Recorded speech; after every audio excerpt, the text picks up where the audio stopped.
Hi guys, and welcome again to the tutorial for beginners. In this video I will introduce you to the commands of the Modify section.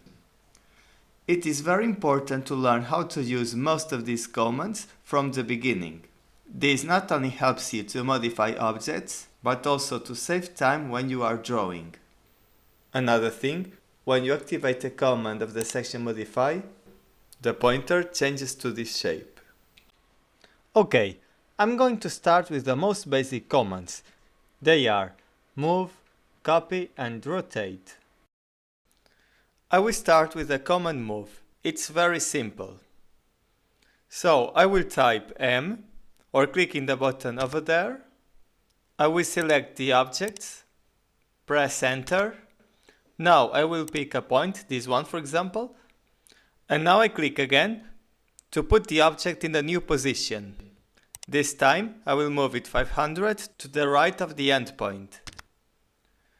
Now I will show you the command copy. This time I will type CO or copy. It works as the same way as the command move, the only difference is that it keeps the original objects. This time I will choose this base point and I can copy the objects to where I want. So I will copy them to a distance of 500 to the left.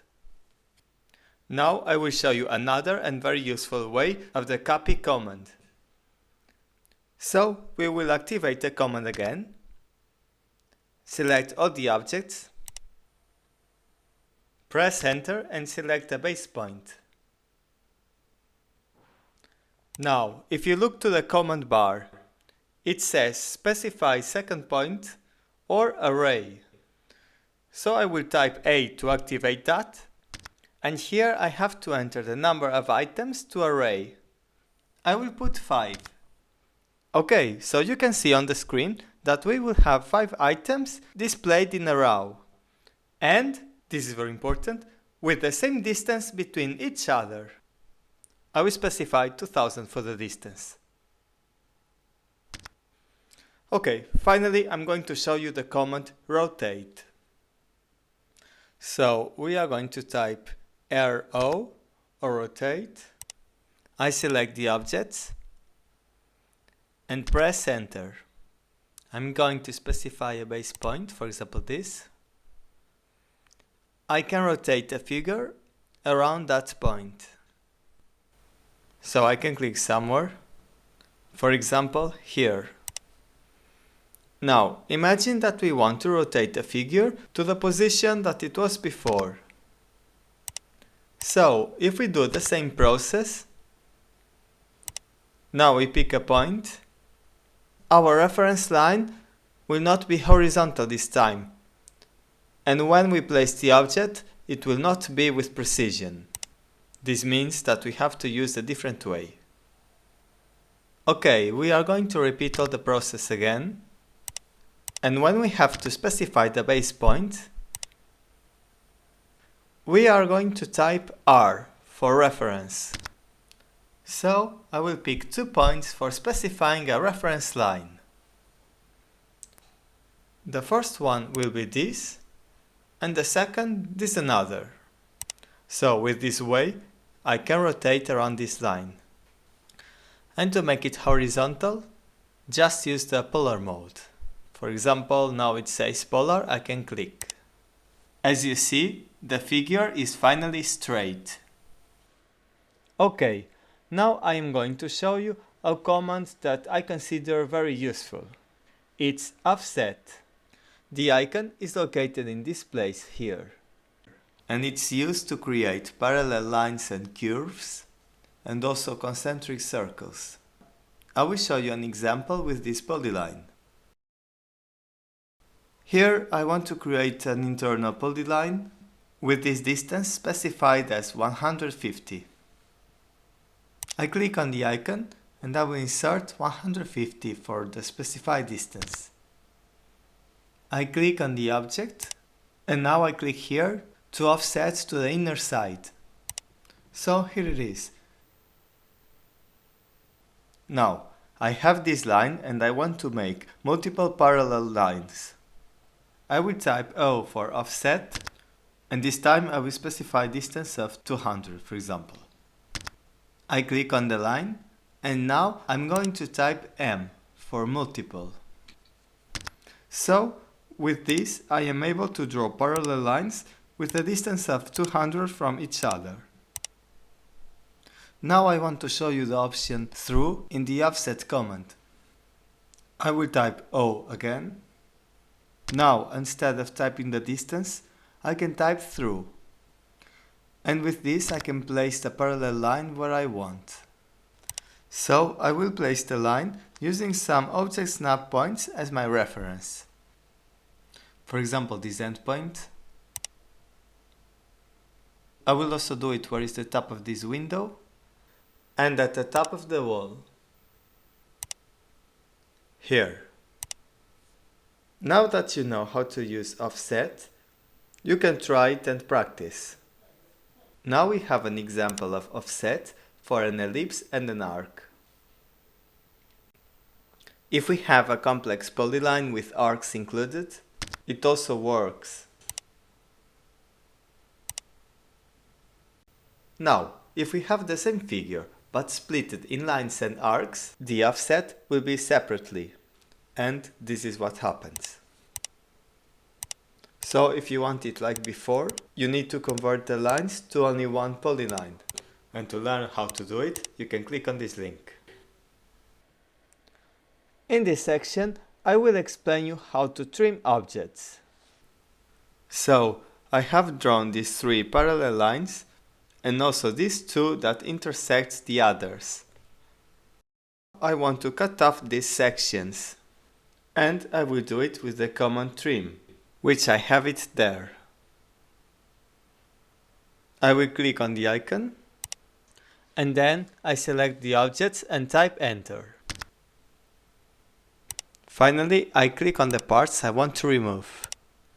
So, as you may understood, this tool cuts any section between intersections.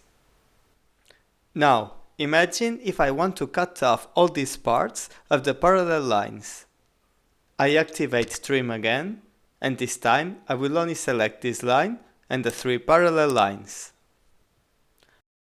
As I have left the diagonal one unselected, it will delete everything to the left from the vertical line. Here it is. Okay, so now I am going to show you the command extend. You can find it clicking on the arrow on the right side of the trim command. So, this is useful when we want to extend lines towards another object. I am going to extend the horizontal lines till the diagonal line. I will select all. I click enter. And then I click on the lines I want to extend. So it's done. As you could see, the commands trim and extend are not difficult to use. Next part, I will explain you the command mirror. It's very simple and I will show you how it works. For example, I want to mirror this figure. Then I create a virtual mirror. And finally, the object will be copied symmetrically. Now I will explain the process slowly. To activate the command, I can type MI or mirror or click in the button at the Modify section. I'm going to select the objects and press enter. Now I have to specify the mirror line. But I want a new figure to be at a distance of 100 from the current one. So, from the endpoint, I drag to the right, I type 50 and press enter. So, I have specified here the first point of the mirror line. Now I need the second point in order to make a vertical line. Also, the length of the mirror line doesn't matter, only the direction. I click, and here I press enter again to remain the source objects. Another thing, before I specified 50 for the distance from the objects to the mirror line. With that, I can have the total distance of 100. Now I want to show you another useful situation to use mirror. If we need to create a symmetric figure, we can just draw half of it. And when I have to place the mirror line, I will draw it exactly where is this endpoint. I move up, click here, and it's done. So if you need to make very complex symmetric drawings, you can save a lot of time doing this way. One last thing on this video. We can also draw the mirror line in a different position, of course. I will make a horizontal line from this endpoint. And the objects are now mirrored in this different way. So it's also possible to draw diagonal mirror lines. And I had the polar mode turned on to make sure my mirror lines were vertical or horizontal.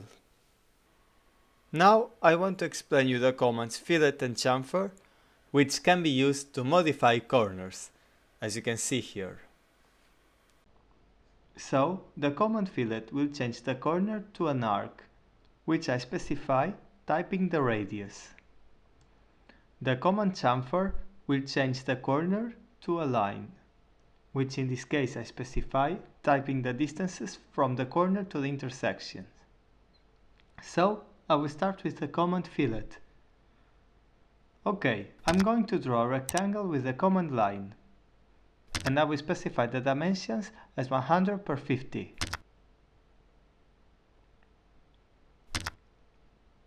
Okay, once I finish, I click on the command fillet, which I can find it over there.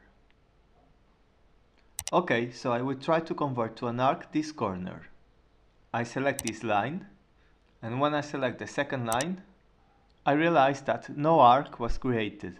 This usually happens when I'm using the command for the first time, as the radius is by default 0. Okay, we are going to repeat the process again. I click on fillet. Now, if I look to the command bar, I can see all these options. So, I type R for radius. So now I will enter a radius, for example 10. I'm going to choose the lines again.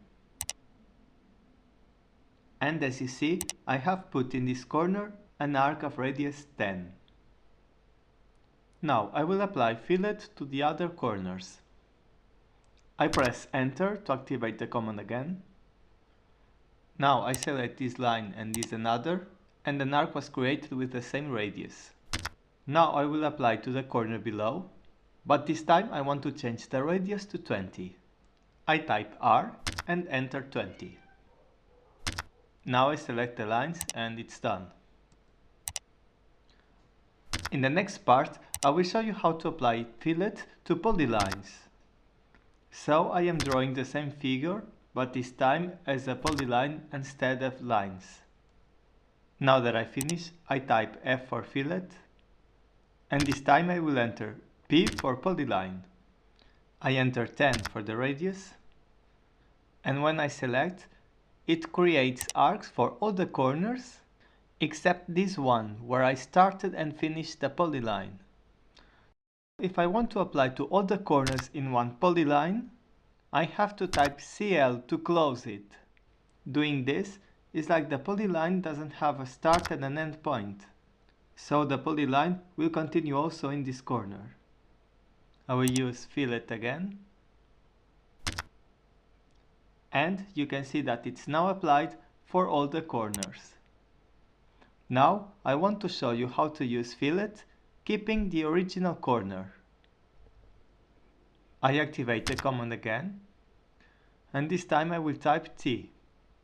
As you see, I can switch between trim and no trim.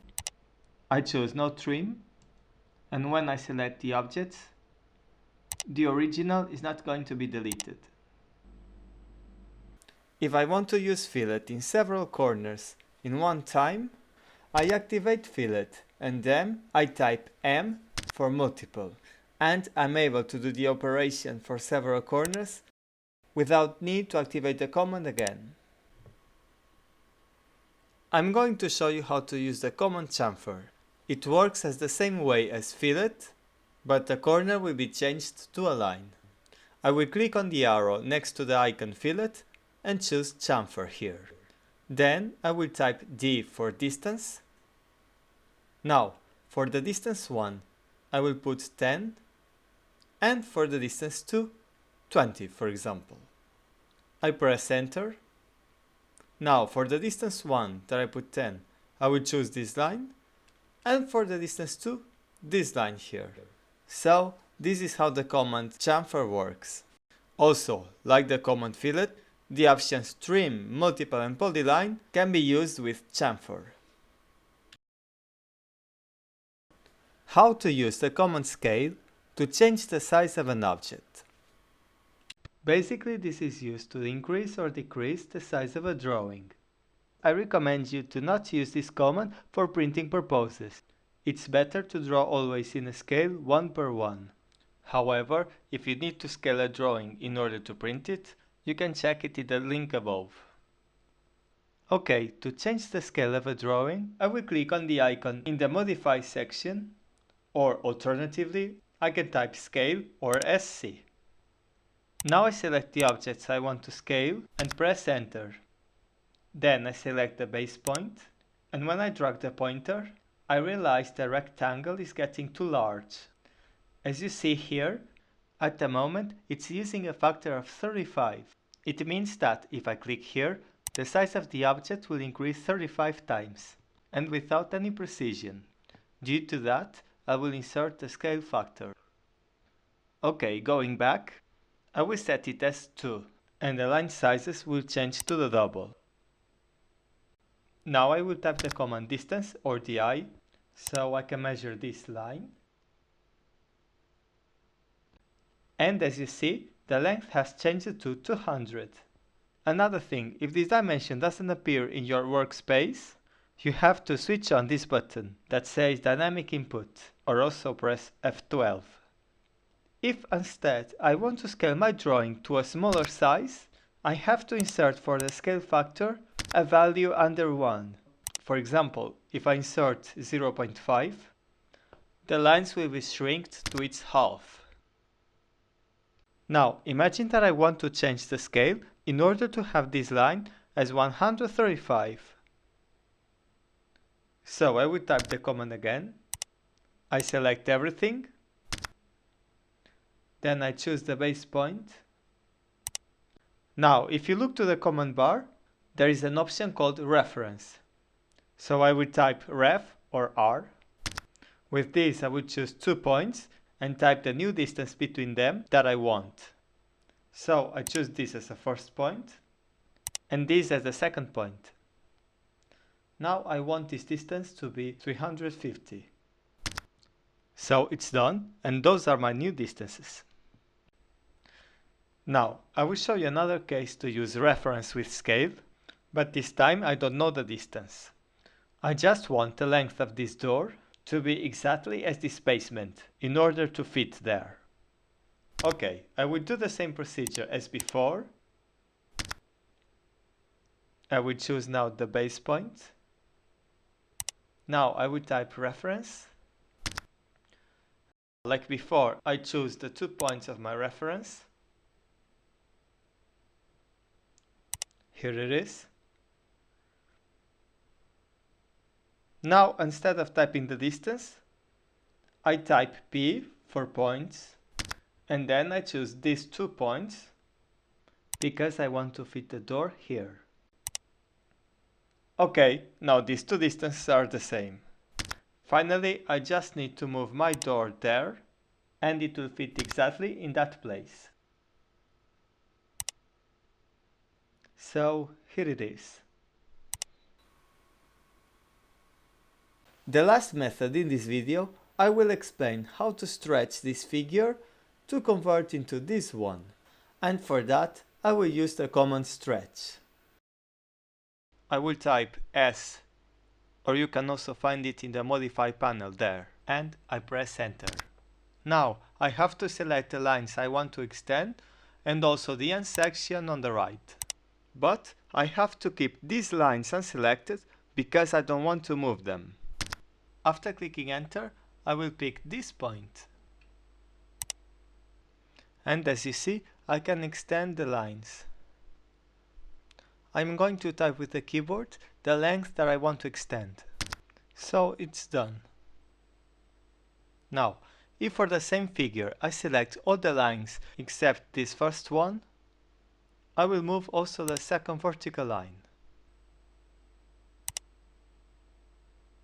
Another case, if instead I choose all my figure, this will be moving all the object, and the stretch will not have its proper effect. Okay, this is everything for now. If you like this tutorial, don't forget to subscribe the channel to get access to the full list of tutorials of AutoCAD. And I want to tell you that these lessons are also available split in shorter videos if you prefer. So thank you very much for watching, and I hope to see you next time.